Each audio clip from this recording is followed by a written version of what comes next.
Good afternoon. I'm Rabbi Jonathan Lubliner. On behalf of our congregation, the Jacksonville Jewish Center, I welcome you to our community-wide Yom Hashoah commemoration. Ours is a sacred responsibility to remember those who suffered and perished in the Shoah for the sole reason they were Jewish.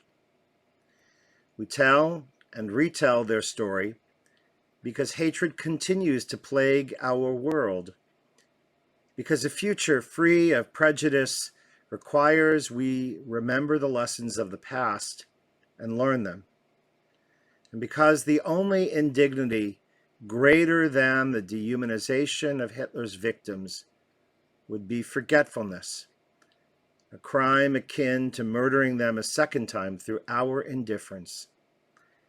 As the Baal Shem Tov, the founder of Hasidism, once said, some 300 years ago, forgetfulness leads to exile, while remembering is the secret of redemption. They who perished must live on through us. With each passing year, though, there are fewer and fewer survivors. Today, there is just a handful of those who were children but still old enough to recall the experience of living through or escaping from the Shoah. A little later in our broadcast this afternoon, we will bring together several students from our confirmation class with Riki Giglio and David Levy, who were among a tiny number of refugees saved during World War II by the U.S., the beneficiaries of a pilot program to create safe havens in America, a program that sadly ended even before it truly began. In this act of intergenerational dialogue, their eyewitness testimony is a precious bequest to our young people. For this generation growing up here and now will be the last, the very last, to hear firsthand the story of those who escaped, those who survived. On the outskirts of Hamburg, Germany, you will find Neuengamme, a concentration camp to which a handful of youngsters were transported from Auschwitz to undergo horrible medical experiments for the sake of Nazi pseudoscience. Less than 2 weeks before Germany's defeat, these tortured children were murdered to cover up the inhumanity of their treatment. At Neuengamme today, there is a beautiful rose garden planted in memory of the slain children, and on a plaque at its entrance reads a sign, "When you stand here, be silent. When you leave here, be not silent." For the next hour and a bit, we will listen and be silent. But when we leave this commemoration, let us not be. As we remember, always we remember.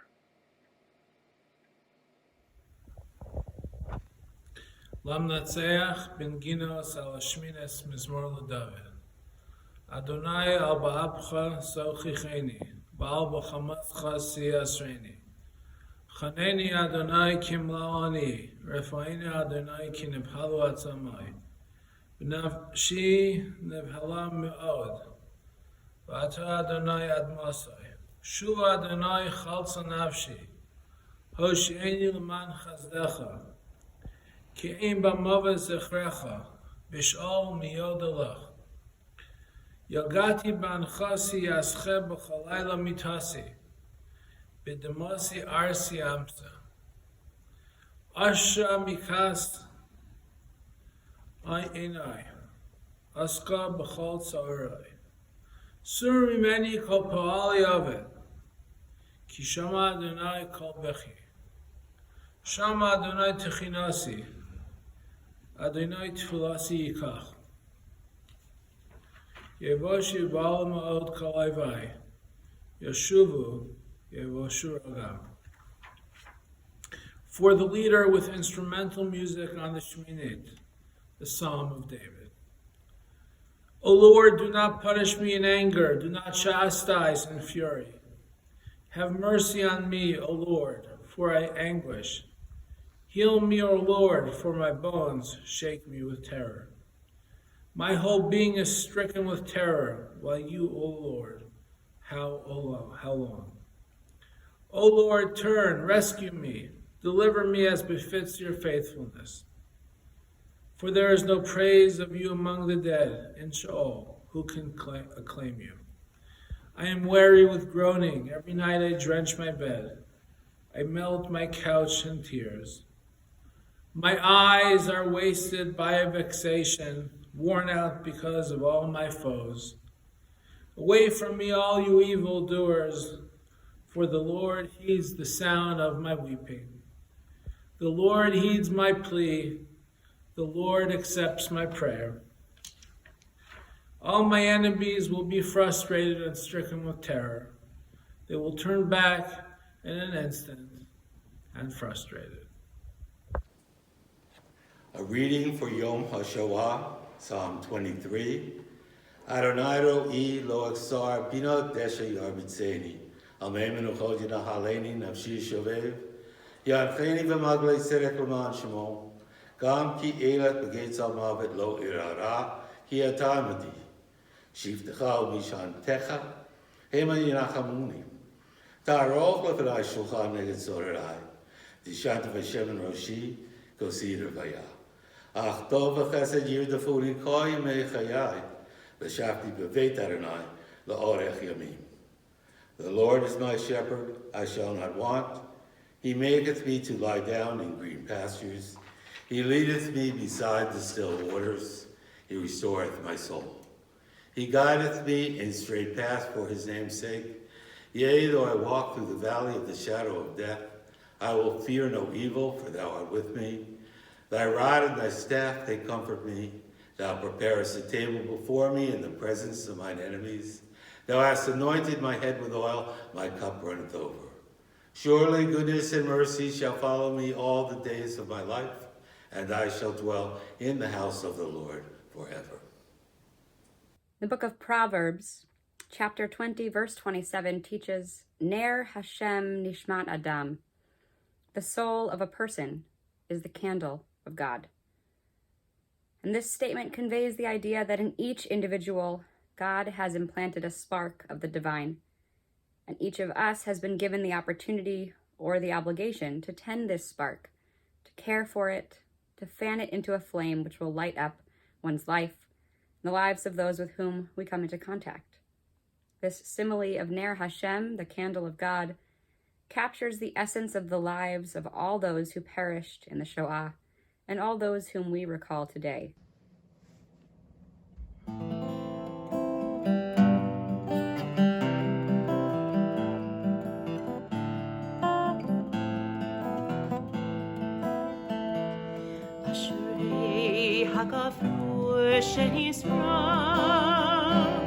שנשרף והצית להבות, אשרי הלהבה שבערה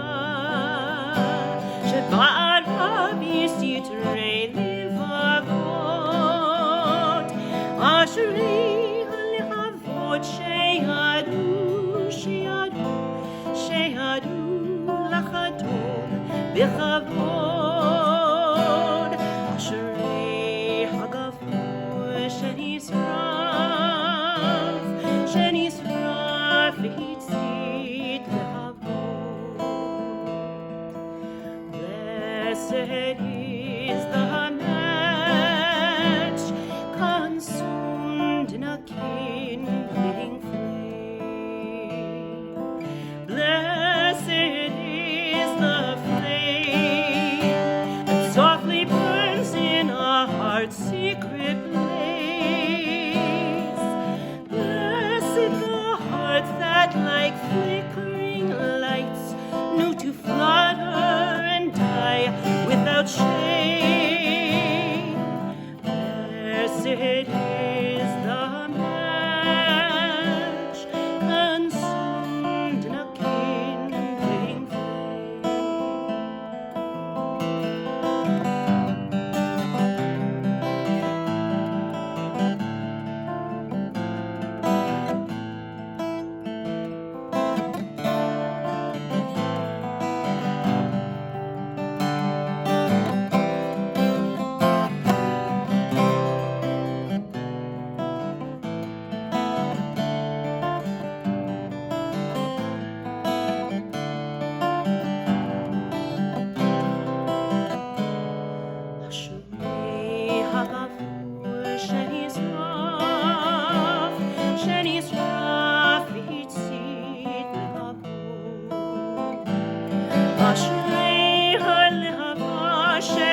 We remember these families in our Jacksonville community. Alexander, Alterman, Appel, Banks, Bannister, Ben-Ari, Bendit, Ben-Ruby, Berkovich, Berkowitz, Bernstein, Bessinger, Bielski, Blumenkrantz, Bogomolnaya, Boren, Boutman, Breutman, Brown, Brunfun, Brickner, Buxbaum, Carrig, Chase, Chait, Cohen, Kolb, Duncan, Eckhouse, Eder, Ehrlich, Einstein, Elias, Essner, Feldman, Feldstein, Fendrick, Fisher, Fleming, Frieden, Friedman, Frisch, Gale, Gare, Gavronsky, Glick, Goldberg, Goldenberg, Goldfarb, Goldshawn, Gottlieb, Grochowska Haas, Grossa, Haas, Halpern, Halpert, House, Herbst, Herman, Hippler, Hockerman, Hockman, Hodor, Hollander, Imbach, Israelevich, Jacob Zalmanovic Meyer, Jaffa, Jacob, Jakobowitz, Jander, Kadar, Katz, Kentoff, Kegel, Kitte, Klebner, Klein, Kaufman, Kohlberg, Koropoff, Koslowski, Kron, Kursbard, Kushner, Landworth, Lazar, Lee, Leg, Levina, Levine, Levitsky, Levy, Lipovrovsky,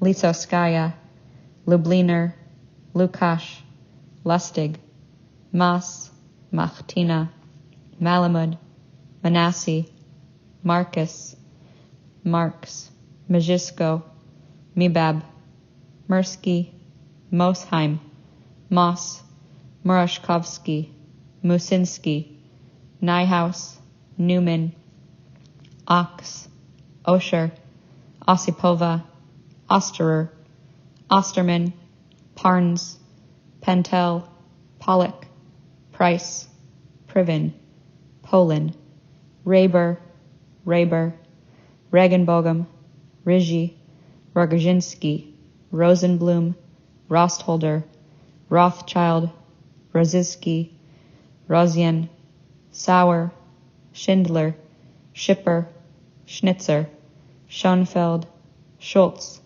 Schweitzer, Schoenbraun, Stein, Silbergerg, Silberstein, Silverberg, Sonis, Sosnovich, Spector, Starr, Steinfeld, Strasser, Tabak, Thyme, Tischauer, Trackman, Traeger, Tolchinsky, Tyson, Ussery, Weissman, Volkerzinski, Volozhin, Vugman, Wall, Walker, Warfield, Wasserstein, Weiner, Weinstein, Whiteley, Walchuk, Wolf, Wind, Zabran, Zelmanovich, Zenner, Zilbermintz, Zimmerman, Zuber, Zucker.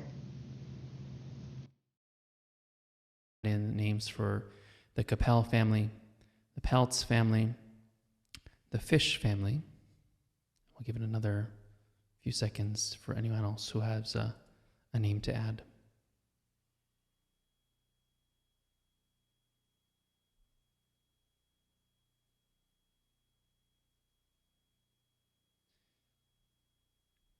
As we now recite the El Maleh memorial prayer and for all those who perished during the Shoah. El Maleh Rahamim Shochin Abba Meramim Hamtzei Menucha Nechona Tachat Kanafei Ashchina במעלות קדושים טהורים, יזהר הרקיע מזהירים. לנשמות כל אחינו בני ישראל, שנטבחו בשואה, אנשים, נשים וטף, שנחנקו ושנשרפו ושנהרגו, שמסרו את נפשם על קידוש השם. בגן עדן תהי מנוחתם. אנא בעל רחמים, הסירם בשל כנפיך לעולמים, וצרור בצרור רחם נשמתם, אדוני הוא נחלתם, וינוחו בשלום על משכבותיהם, ונאמר Amen. Exalted, compassionate God, grant infinite rest in your sheltering presence among the holy and the pure, to the souls of all our brethren who perished in the Shoah, men, women, and children of the house of Israel, who were slaughtered, suffocated, and burned to ashes. May their memory endure as inspire deeds of charity and goodness in our lives. May their souls thus be bound up in the bond of life. May they rest in peace. And we say, Amen.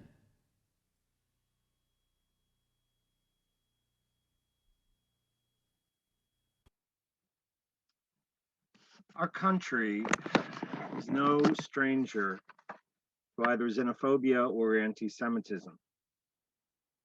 But during the period between the First and Second World Wars, anti-Semitism enjoyed public respectability in a way that is sometimes difficult to fathom today.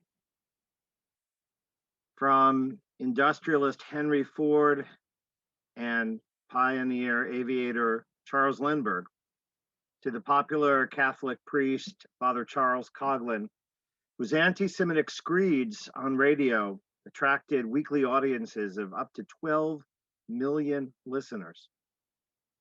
Jews were accused of attempting to drag the US into a European war and wanting to flood the country with refugees who would steal jobs from Americans struggling with the Depression. President Roosevelt was sympathetic in a personal way, but he wasn't prepared to expend the political capital necessary to assist Jews fleeing Hitler. Once the US entered the war, he answered those who begged him to expend more effort to rescue Jews with the assertion that the best way to save them would be to win the war. Not untrue, but his was zero-sum thinking. Roosevelt assumed that you couldn't rescue Jews and prosecute the war vigorously. Sadly, FDR's inattention was compounded by a State Department rife with anti-Semitism. As early as the autumn of 1942, the State Department had credible reports regarding the final solution and its implementation. Through procrastination and active obfuscation, the State Department was successful at blocking all attempts to publicize and bring pressure on the US government to engage itself more actively. By late 1943, though, Treasury Department lawyers had authored a very damning memorandum entitled Report to the Secretary on the Acquiescence of this Government in the Murder of the Jews. It chronicled the myriad ways in which the State Department was, quote, guilty not only of gross procrastination and willful failure to act, but even of willful attempts to prevent action from being taken to rescue Jews from Hitler. Concerned that the report could be political dynamite, in January of 1944, Roosevelt finally created the War Refugee Board, credited with rescuing tens of thousands of Jews from Nazi-occupied Europe through the efforts of Raoul Wallenberg and others. The WRB sought to finance the rescue and relief efforts on behalf of Jews and other persecuted peoples, using bases in neutral countries like Switzerland, Sweden, and Turkey. We'll never know exactly the number of Jews rescued by the War Refugee Board, since so much of their work was done behind enemy lines. Members of the WRB staff themselves estimated that certainly the number was in the tens of thousands. But near the end of his life, the War Refugee Board's first director, John Pelley, described the work as too little, too late. In contrast with the totality of the Shoah, especially given the fact that Hitler's genocidal efforts proceeded unimpeded until that spring of 1944. One of the WRB's projects was to create safe havens for those who managed to elude the death camps. As a pilot program in August 1944, it created the Fort Ontario Emergency Refugee Shelter at an abandoned army camp in upstate New York. 982, mostly Jewish refugees, were transported from Europe to New York and then by train up to Oswego. While the initiative at Fort Ontario was successful, it wasn't repeated anywhere else. And it remains the only instance in which those escaping the Shoah during World War II were granted refuge on American soil. It is this which is the subject of Only 982, the short documentary which we will be screening today. Members of our Siyum, our confirmation class, will be interviewing our guests in just a little while. But should you have additional questions, I invite you to share them with our moderator via the chat bar on your screen. And at the conclusion of the program, our guests have graciously agreed to answer these additional questions. My pleasure to introduce Juliet Giglio, who is a screenwriter, director, producer, novelist, and tenured professor at the State University of New York at Oswego.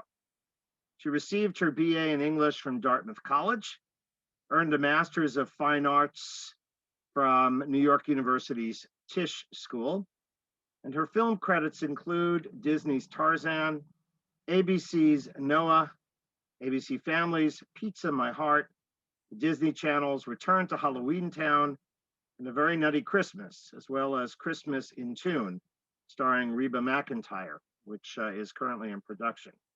Her first novel is scheduled to be published in July 2022, Christmas in July. It was in 2018 that Professor Giglio and McAnthony Hay created a short documentary entitled Only 982. Welcome, Professor Giglio. Thank you. Thank you so much for that introduction, Rabbi Lubliner, and for this opportunity to be here today. I have a question, though, I wanted to ask is that Only 982 is obviously a huge departure from many of the other films on which you worked. So can you share with us what led you to make it? And I'm certain people will also be interested to know what you hope to achieve with the film and its impact on others. Yes. So, well, I would say ever since I married my husband over 30 years ago, I've heard the stories about the family being hunted by Nazis in Yugoslavia, getting to Italy on a boat, which then took them to America, and then a train up to Oswego. And never did I imagine that one day in 2012, I would become a professor in Oswego at the State University, in the very place, where it had given my husband's family respite. So there's a museum in Oswego called Safe Haven that chronicles the refugees' time at Fort Ontario.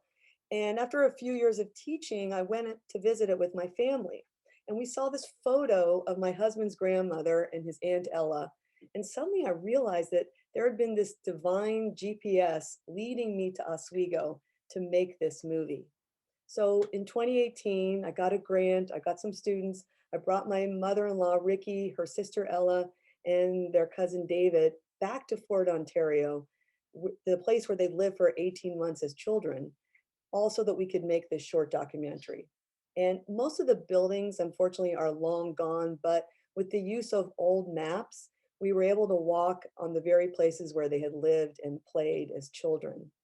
So to date, thousands of people have already seen this 14-minute film, from museums to clubs to YouTube to churches to PBS. And each time, more people learn about the singular boat that brought Holocaust refugees to America during World War II. And one of the interesting reactions that often comes up is, well, I thought there were more than 982 Holocaust refugees allowed into the country during World War II. Are you sure you got that right, Juliet? And I have to admit that's something that I also once assumed. I assumed that a lot more people had been able to enter. But sadly, as we know, there was only one boat allowed into the US, and there were only 982 refugees on it. So I felt very honored to be able to share this story of my mother-in-law, her sister, her cousin, and I'm happy that there's a legacy for my children and their children and their children and all the children of the Holocaust. So now, without further ado, we're going to watch the film, and I will talk afterwards. We will do a Q&A. There'll be questions and answers, a chance not just to talk with me, but to talk with David and Ricky, who are here today. Okay, just give me a second. I have that ready. Okay, let's see. Oh, no, it's not. I have to go back. Sorry about that. Give me a second.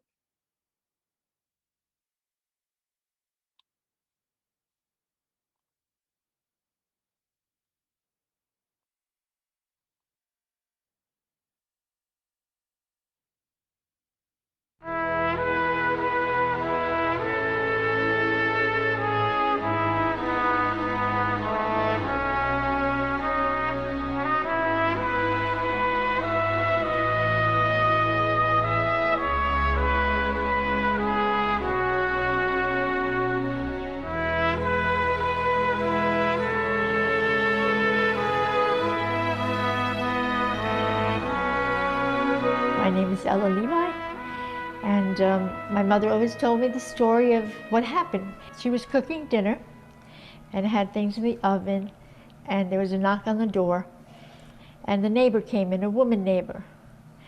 They weren't friendly, but she saw her from time to time. She came in and said to her, "You have to leave. You and your family should leave, because tonight I hear that the German troops are coming to go through the district.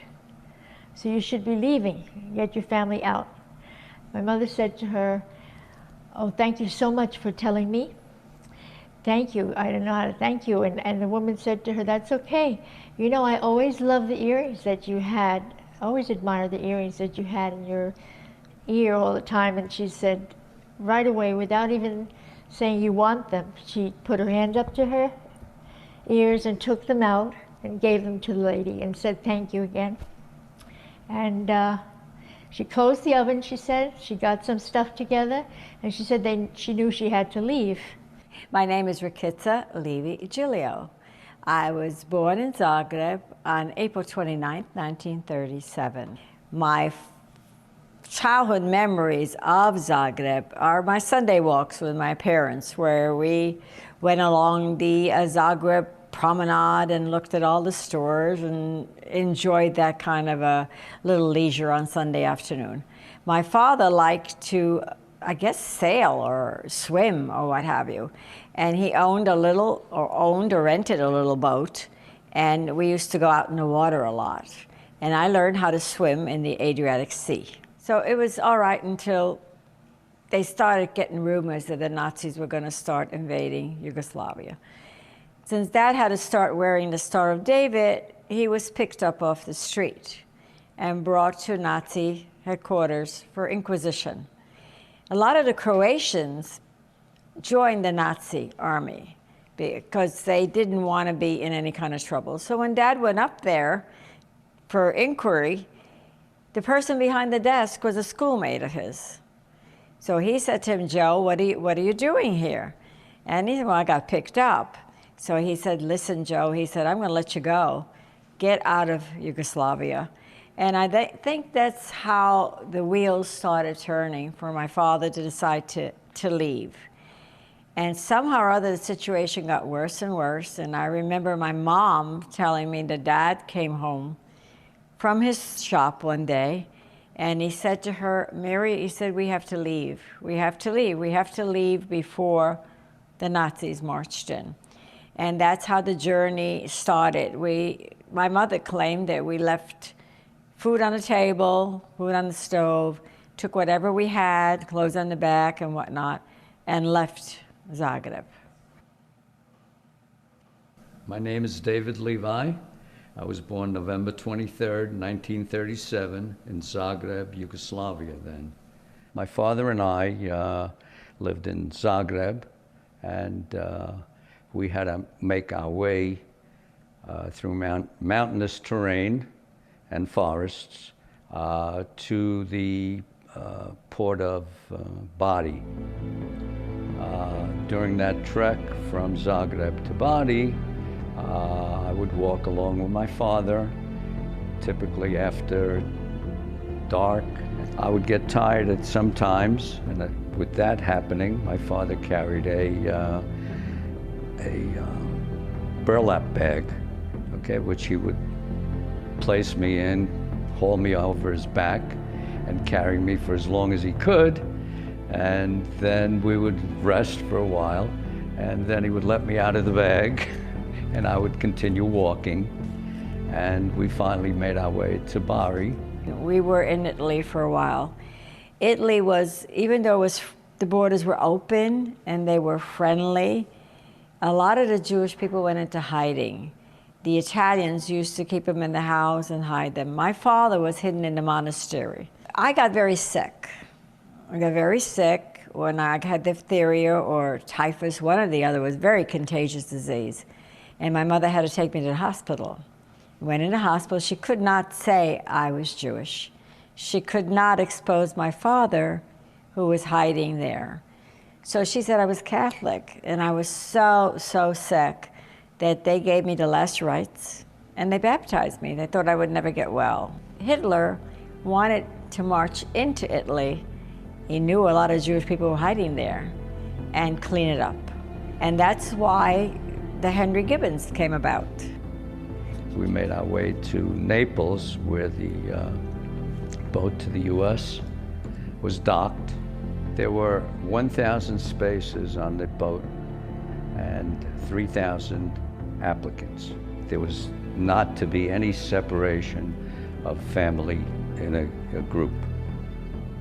They had to sign a document which ascertained that they would be repatriated, if accepted, would be repatriated to the countries of origin at the end of the war.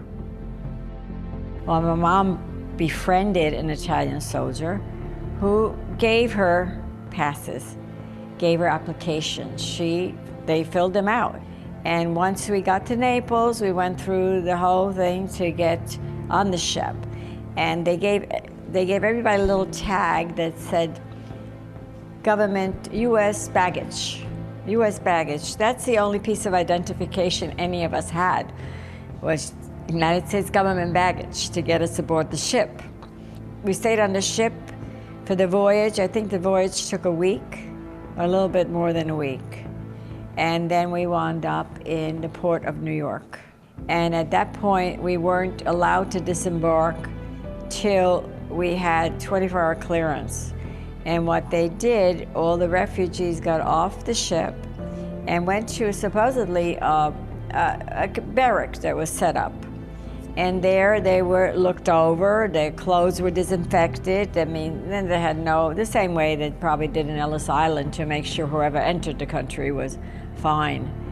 And from there, we got on the train and came to Fort Ontario, Oswego, where they prepared the camp for us. And we got off the train, and I remember my dad saying, "Look at the barbed wire." He said, "They didn't put us in a concentration camp, but they put us here."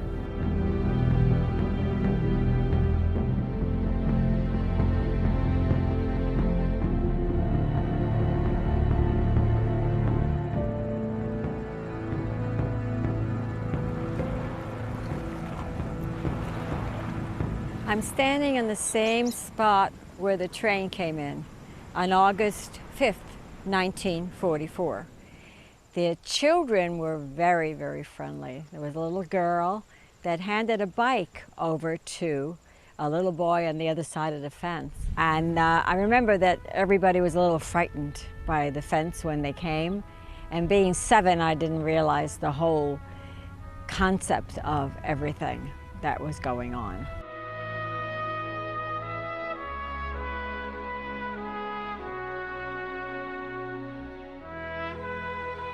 We were taken care of by the government. We had dentists who take care of our medical needs. Mom had all her teeth pulled. Whether or not they gave her teeth again, don't know.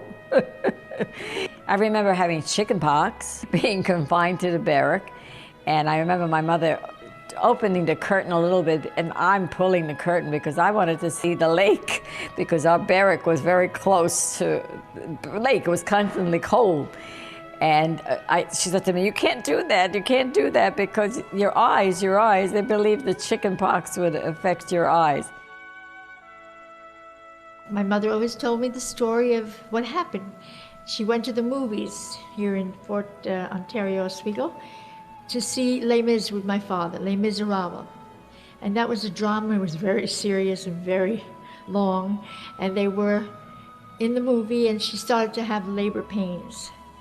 And she was pregnant, but she kept quiet. She just said, "I was uncomfortable, but I didn't want to tell Dad to let's go." We stayed till the end of the film. She said, "I'll never forget that film for that reason." And she said then that after it was finished, they walked over to the hospital because it wasn't too far from where the theater was. And they came to the hospital, and that's where I ended up being born and started my life here in Fort Ontario, and my parents started their lives in America. I love water, so it's kind of appropriate that a swimming pool is standing where the hospital was many years ago. This is a picture of 5 babies. This is my mother, Mary, and this is me. These are the 5 babies of 23 that were born here on the premises of Fort Ontario, Oswego. We lived the next year and a half here on the 75 acres of Fort Ontario, and we had a good experience here.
And then we found out that we were supposed to be sent back because the war was over.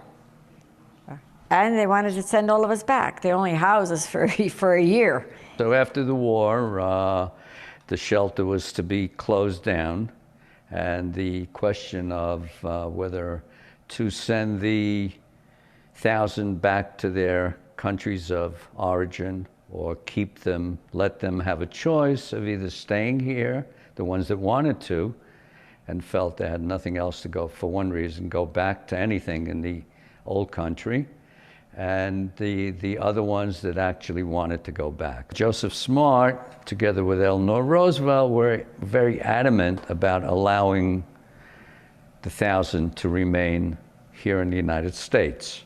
At that point, when the camps started closing, they had an agency called HIAS, which helped them get established, found them apartments, and found them jobs, and we wound up in New York. At 18, I got married, and I have been married 63 years. I have 3 children, 6 grandchildren, and 2 great-grandchildren. I worked for a good company that was good with me for pension, and now I'm living comfortably for the last couple of years, and it's been good. This country's been good to me, and I'm happy that my dad did the plunge and went.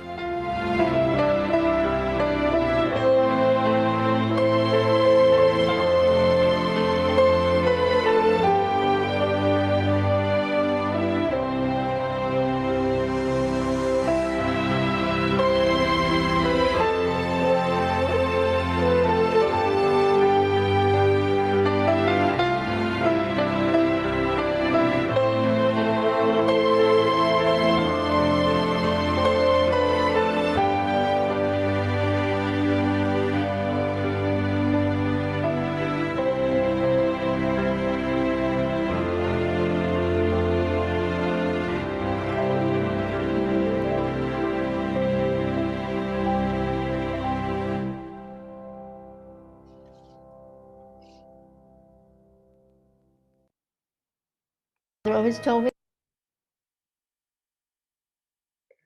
Thanks. Oh, all right. Well, thank you first so much for watching the film. It's especially emotional for us to watch today because we lost Ella this past year, Ricky's sister, and she passed away in April of 2020. But very happy that we do have Ricky and David here with us today. And Ricky here is my much beloved mother-in-law. I hit the mother-in-law jackpot when I married my husband, Keith. So Riki worked as a financial analyst in New York at New York Life for 28 years. She was married for 63 years and as the mother of 2 sons and a daughter, has 6 grandchildren and 2 great-grandchildren. And an interesting fact about Riki is that she met Golda Meir several times when she was working for the Women's League of Israel. So this is Riki. Welcome, Riki. Thank you. And we also have David here. David, I'm going to ask you to unmute yourself, David. So David is Ricky's cousin, and David worked in the IT sector in the New York area for over 40 years. He also has been married for 63 years, and David is the father of a son and daughter and his 2 granddaughters. And an interesting fact about David is that he attended Ruth Gruber's 100th birthday in New York. And both Riki and David returned to Croatia as adults to visit their homeland that was formerly known as Yugoslavia. So thank you again for having us all here today. And I'm now going to turn this over to Riki and David and Rabbi Leviner's, his students. There you go. Okay.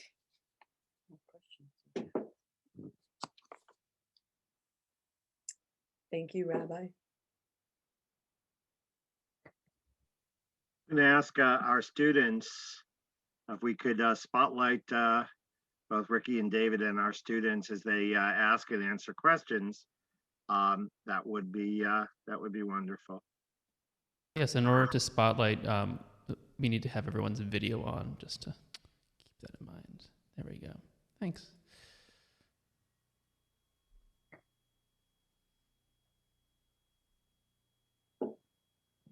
Ethan? Ethan, you're number one. Oh, my bad. So my question is, where were you born and raised? What do you remember of your life as a child in Europe? Did you personally experience anti-Semitism growing up? Ethan, I grew up in Zagreb, Yugoslavia, that's now known as Croatia. My father owned a large shoe store was well-to-do. I had a nanny. We took a lot of walks in the park. I remember we had a little sailboat and I loved swimming in the Adriatic Sea. It was a normal, happy childhood before the chaos. In the terms of anti-Semitism, my parents didn't feel any until the German propaganda started. My father was forced to wear the Star of David, and the Germans came in taking goods without paying anything. And the more that happened, the more the people around became anti-Semitic and started blaming the Jews for everything. I remember my dad saying that his business was successful, and suddenly it wasn't. Okay, thank you. You're welcome, Ethan.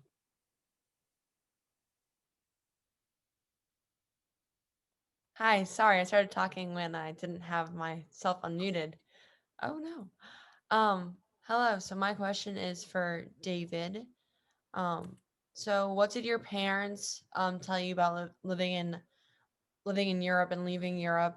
Could you share a little about the journey across the ocean? Like, what was it like? What was your first impression of the United States? Hi, Amaya. Hi.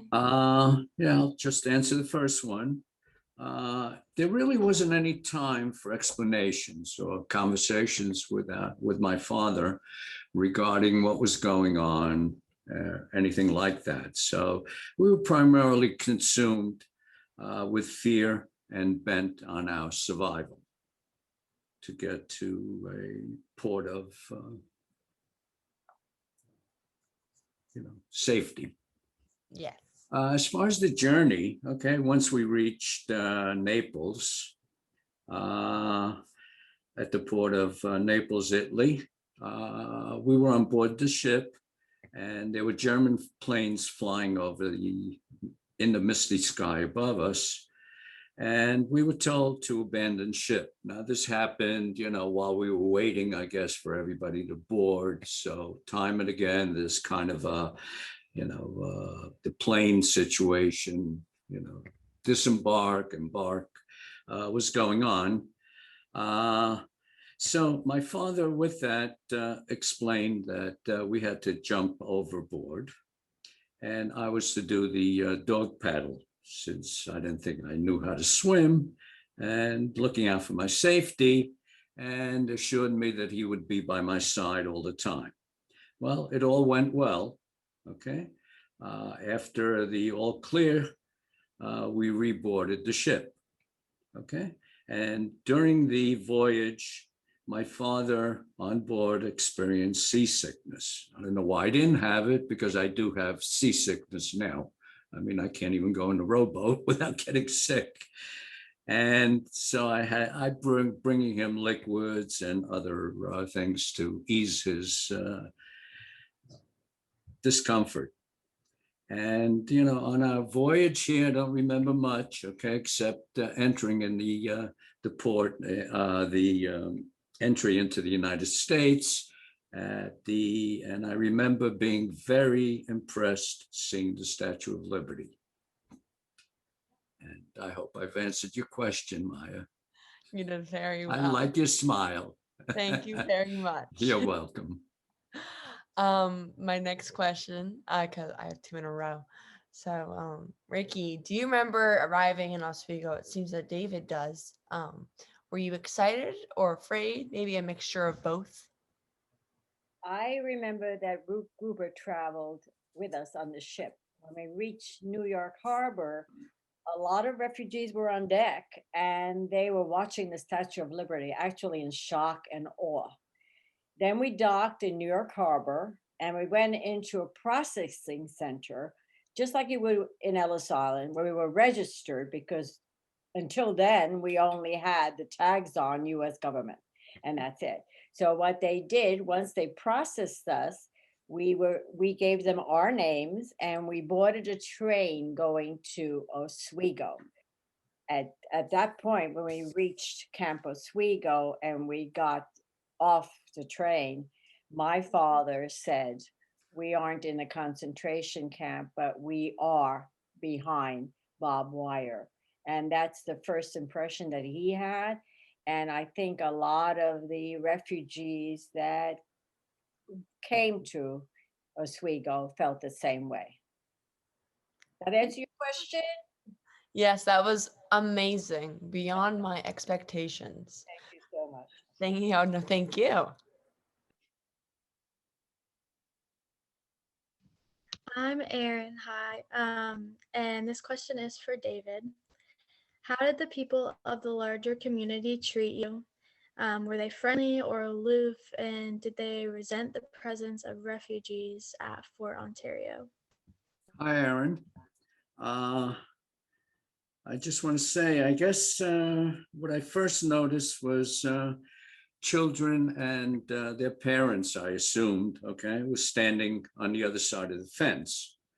They all seemed very curious, from facial expressions, etc., and friendly enough that created the bond with us.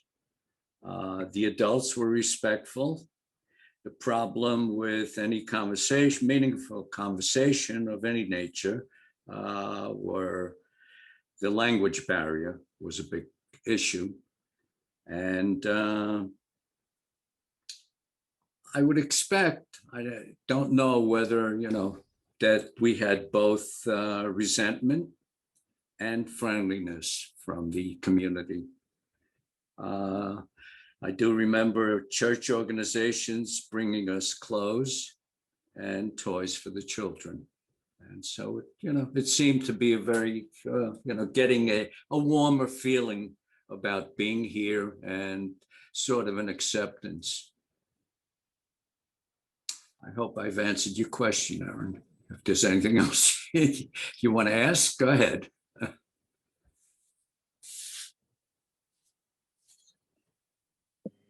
I think I'm up next. I have a question for Ricky, or a bunch of questions. I guess the first one is, can you share a favorite memory of the time you spent in Oswego? Can I have the other two questions so I can kind of put it all together for you, Eaton? Okay, let's. All right, Eaton, I'll give you what I have, okay? Yeah. Eaton, you hear me? This is Jagger, but the system didn't let me unmute again. The questions were, can you share a favorite memory of the time you spent in Oswego? How did other family members of your family feel about being interned? And then also, I understand that Eleanor Roosevelt also was here from the documentary, or went to the Oswego. Did you get a chance to meet her? Meet you. Okay. After it was decided that the younger children should attend school, I started going to school. I was 7 years old. We were integrated in the classroom with Oswego children who were the same ages. I remember taking the bus to school. We took a class picture, which we saw several years later when we came back to visit Oswego. The refugee children spoke a lot of different languages. Some of them spoke Czech, Polish, Yugoslav. We learned some English and how to communicate. I guess most of us children had a good time with each other when we came back to the fort. That's how we played and ran and did whatever kids do. In the terms of my family, the family units were kept together. That means husband, wife, and children were together, and widowers were with widows and so on. The men all had designated jobs. My dad and uncle were in charge of putting coals in the cabins, actually during the winter to heat them, and of course to keep the hot water going. My mother liked the city of Oswego and wanted to live there after we crossed the Rainbow Bridge and became immigrants in 1946. As far as meeting Eleanor Roosevelt, my mother and father did not meet Eleanor Roosevelt, but she did come to the camp to visit, that I understood, to be able to oversee if we were well taken care of. Does that answer your question? And answer the second two. If possible, can you also share your favorite memory of the time in Oswego, please? My favorite memory was a large, very, very big snowstorm. And I remember going to the school and the gates were closed and I really never saw so much snow in my life. And my other favorite memory was, I guess, chasing grasshoppers. I don't know if you've ever chased grasshoppers, but I used to love running through the grass and chasing those grasshoppers. Those are my good memories. I mean, I was young, I was 7. Well, thank you very much. You're welcome. It's a pleasure. This question is for you again, Riki. Says, have you stayed in touch with any of the other refugees who came to America with you? And what did it feel like when you returned to Fort Ontario so many years later? All right. Well, after everybody left the camp, a majority of the refugees decided to go to New York City. And once they were together, they tried to stay together. I mean, all the men formed this club, Association of Yugoslav Jews. They did this so they would have some kind of link to their past. And what they did, the first thing they did, they purchased a piece of land on Mount Moriah, which is in Fairview, New Jersey. And they wanted everybody to travel with them when they demise the past, to have a special place. And that's where most of the people that were on that ship who have died are buried. Now, they also erected a monument, and that monument was in memory of all their family members who died in the Holocaust. And those names are engraved there. My dad's mother and father died in the Holocaust in the concentration camp, and their names are there. On the High Holy Days, family members go to the cemetery and the names are read out loud, just as your rabbi just read all the names of people that have passed. Okay, in 2004, I went to Oswego for the first time since I lived there from 1944 to 46. This was the 50th reunion of all the people. Of course, there were a lot of people that was still alive at that time. It was very nostalgic for me. My sister Ella and my cousin Ernie and David and our families joined us. Ruth Gruber was there and she embraced all of us, which were adults now, and saying, all my children, all my little children are here. And it was great to see Ruth Gruber because she was the one that was influential in helping 982 of us refugees to come to America. I do remember visiting my old schoolhouse, which then was still standing. And on the wall was a picture of all my classmates, which were mostly the children that came on the ship with me. And one of the guys that was a teenager, David Hyon, he was able to go in and out of Oswego with the other teenagers. He was also there. So it was a great gathering. And then I went back again on the 75th anniversary in 2019. I went to Oswego again with my cousin David and Ella. Sadly, my cousin Ernie had passed away. Now, there were only 20 survivors who were at this reunion in 2019. Everyone gave speeches of how they escaped the persecution and wound up on Henry Gibbons and finally in Oswego, because each one had a different story. Each one took a different route to get there. So it was very interesting to hear everybody. It was fun to see everybody. Lots of survivors, their children and their grandchildren were there. Now there is a quarterly newsletter put up at Safe Haven, which keeps all of us updated and sadly lets us know who passed away. I hope that answers your question.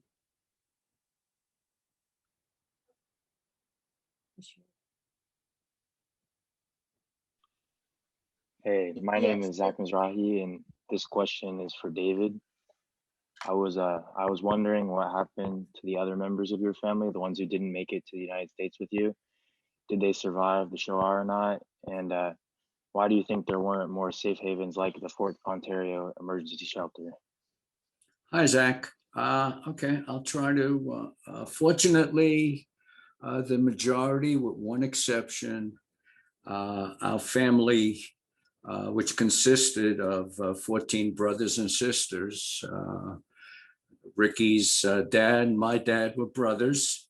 We had a lot of uncles, few aunts. Let me see. Half of us were able to get ourselves on aboard the Henry Gibbons, which was the troop ship that brought us to America. The other half or so, okay, wound up. I think it's some later time. I'm not sure the timing, but they did wind up in Brazil and Argentina. Let me see. They all flourished because they continued, I guess, to rebuild what they had in Yugoslavia, okay, in their new homes, which would be Brazil and Argentina.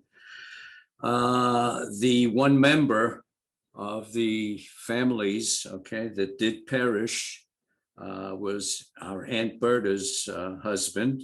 He was a dentist, and he was shot trying to escape from the Nazis. And so he was the single one that didn't survive from our families, okay?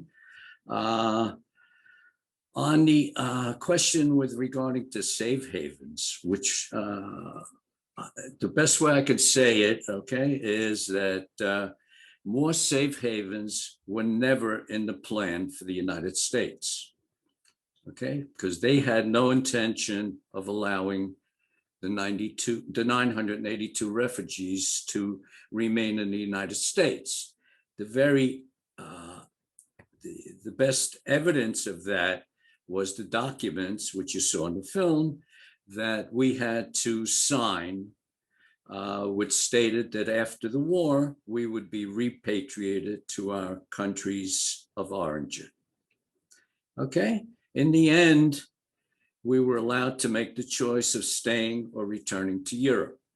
Our family, Ricky's, mine, our Aunt Berta, okay, decided to stay in the United States and make life for ourselves, which, we persevered and did the best we could with, what we had, language barriers.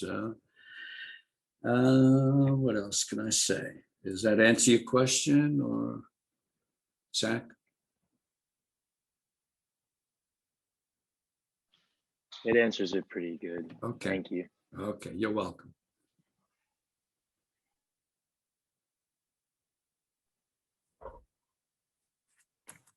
I believe I'm the next question, so I'll go ahead real quick. My question is, thinking back on your own experiences as a refugee during the Holocaust, what unique perspective do you have on refugees in today's world? Who are you seeking their own safe haven? Yeah, I would say to them, to these immigrants that you see at the borders now and coming into the country and whatnot, not to ever give up hope of obtaining their quest for safety and a better life in the United States. I mean, they just have to keep at it, okay, no matter, there's the political, there's so many barriers which are placed in there, but they just can't give up. And the one main word I would use is perseverance. Go ahead and, follow your dreams and what you think America is, and it is what they think. So thank you for your question, Ethan. No problem, sir. Okay. I want to thank members of our confirmation class for asking their questions to David and Ricky. Again, I'll invite everyone one more time if you have any additional questions, just to put them into the chat. And both David, Ricky, and Juliet have very graciously agreed to stay and answer any additional questions that people may have. As we prepare to bring the program to a close this afternoon, I do want to extend my profuse thanks to Professor Giglio, as well as to Ricky and David for taking the time to be with us, to sharing their story with us. Thank you to Chazan Holzer for his participation and technical skill as our Zoom director today, and to Rabbi Rosenblum for her assistance in sharing the names of survivor families in our midst, to Morris Bendit, who lit the memorial candles as a representative of the remaining survivors of our community, to Mitzi Saul from the Jewish Federation of Northeast Florida, to Danielle Burke for all of her background assistance. And we're grateful for the contribution of our clergy to this memorial service. Above all, I thank all of those who took the time to remember. There is no task more sacred or urgent when we think of the Shoah.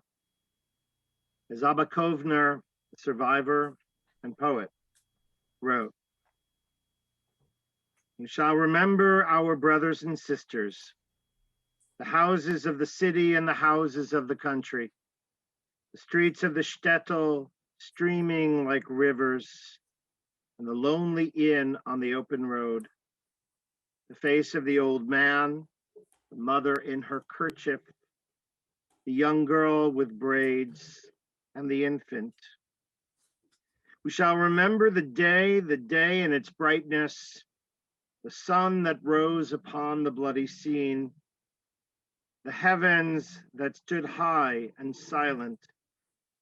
We shall remember the mounds of dust under the blooming gardens.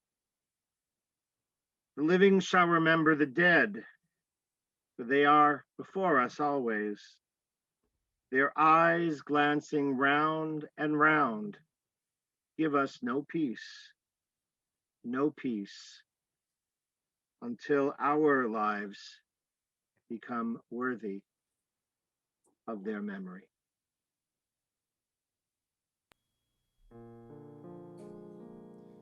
Eli, Eli, shelo yigamer leolam, hachol ve'hayam, rishu shel hamayim, ve'rak hashamayim,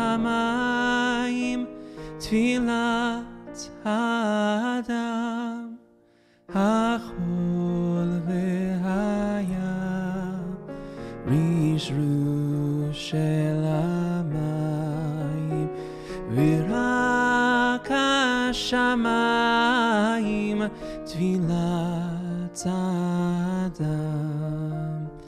O Lord my God, I pray that these things never end. The sand and the sea, the rush of the waters, the crash of the heavens, the prayer of the heart, the sand and the sea, the rush of the waters, the crash of the heavens, the prayer of the heart.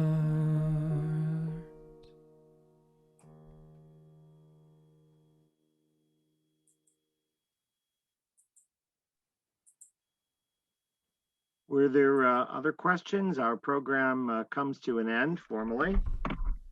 But if there are, Yeah, so I've sent those who would like to stay on to for more questions. I sent them to our guests, and so you guys want to take a run at any of them to start off? Our Juliet, Ricky, David. Sure. Answer this one. Which one? So Uh, let's look at the first one. How hard was it to learn English and acclimate to living in America? All right. It was, we're gonna, I don't know how to get on. You're on. Yeah. Okay. When we came to, of course, when I was young and I came to New York, I didn't know how to speak a word of English. So I went to school, I got English lessons. And they taught me how to speak English with diction, mirror and your tongue up your palate until you learn how to speak slowly. And that was very helpful to my mom when she went shopping in the supermarkets or the stores, because I was the one that interpreted, what she should get. My father, when he owned the business, he knew Polish. So he did very well in the community. He learned English by himself. But I learned it in school, and it was difficult. It is difficult. Yeah. Do either of you remember if there was a Jewish community in Oswego, and did they interact with you and your other and the other families? David, do you remember, or Ricky? No, it's a good question. I never. No, in my case, it was just after I left for Ontario. I went back home to Manhattan with my father for a while, but he realized that he couldn't take care of me on an ongoing and hold down a job. My mother had passed away in Yugoslavia before we ever got here. And so it was decided that I would go to a boarding school, and it's still there, Pleasantville Cottage School, which was a co-ed. We lived in dormitories. We had, parental guidance. We had everything. We had, Jewish schooling. We had, education. We had sports. So it was a very good, for me, it was the growing up. Of course, I was teased about my not being able to speak very good English.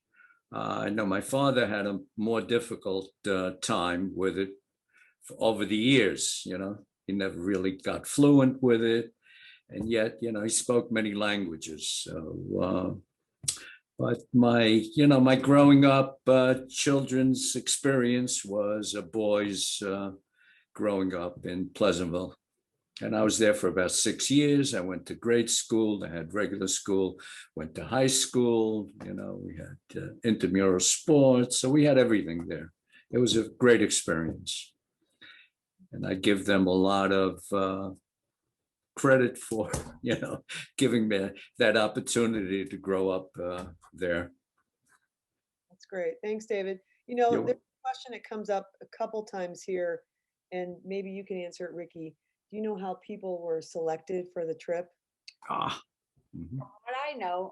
From what I know, that applications were coming out and people were aware of the applications and they kind of obtained one. Now, the criteria for that is anyone that applied had to be able to have some kind of profession. So they were tailors and doctors. They wanted to make sure that you knew how to do something. If you came to this country, that you would be able to get a job. And those are the people that were selected. You couldn't have, supposedly pregnant women weren't allowed. How they knew whether they were pregnant or not when they boarded, I don't know. But they had mostly professional people that had some sort of trade that was filled out those applications. That's how they were selected. Thanks, Ricky. There's a question down here that I'll see if I can answer. There are some questions about returning to Europe and how many of the refugees did return to Europe. So when I was doing my initial research before we started filming, I was surprised to learn that there were about 85 Yugoslavians that chose to return before the decision was made about whether or not they could stay. So if we put this in the time period of, they got there in August, I want to say August 5th, 1944, and the war was over by 1945, and yet then there was this 6-month period where all these refugees were just waiting at the fort. And so they were waiting for Congress, for the senators, for the congressmen to decide what was going to be their fate. And there was a lot of argument, a lot of back and forth. If you can imagine, everyone always says today is such a difficult time in our government. Well, it was just as bad back then. And so during that period of like waiting, there were about 85 people who said, you know what, forget it. I'm not going to wait anymore. I'm going to go back. And I don't really know what happened and what happened to those people who went back. But for everyone who waited, then they devised this system where they were going to have to actually leave the country. That's why they went over the Rainbow Bridge Riki talked about in Canada.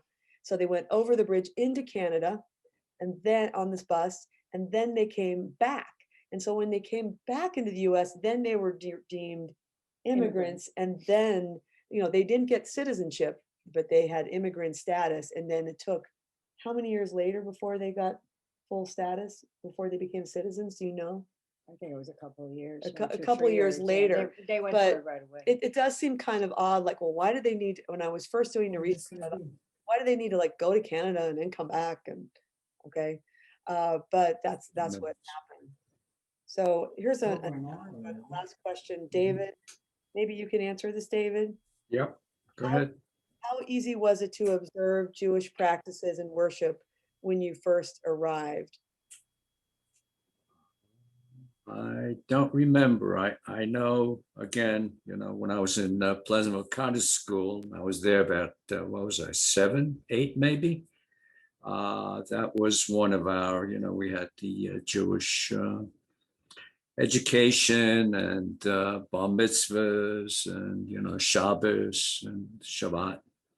And so, it was something that was of prime doing. All right, thanks. And Riki, you want to add on that? Yes, I remember. I don't know whether you remember Rabbi Alteras. He came. Yes, I remember the name, but yeah. Okay, he came on the ship with us. Oh. The one that did the services, and if I remember my mom and dad talking, they did have the Passover or whatever holiday was. They or Seder or whatnot. They did prepare the table and they did say prayers. And Rabbi Alteras was the one that always used to go to the cemetery on the high holy days. Yeah. And read from the book all the names, so that we had that Jewish influence in the camp.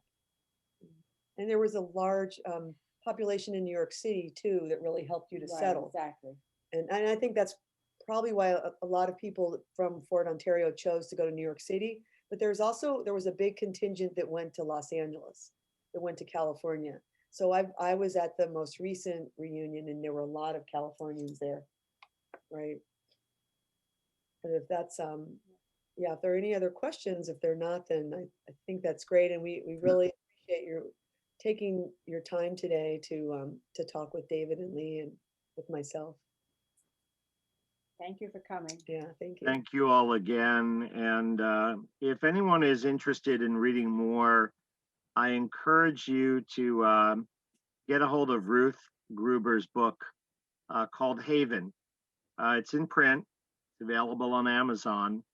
And it's Ruth Gruber was an American Jewish woman who spoke both German and Yiddish and was sent by Harold Ickes, who was the Secretary of the Interior. He was her boss, and he sent her to Italy to accompany the refugees back to the United States. And she became, very enamored and very emotionally attached to the group, and very invested in their future. So Ruth Gruber, Gruber, Haven. And again, I want to thank you, Juliet and Riki and David for. I hope we'll have a chance one day to meet in person. And thank you so much again for your time and for your story. Thank you. Thank you for hosting us. Thank you for hosting us. Thank you. No. Care, everyone. All right, thank you.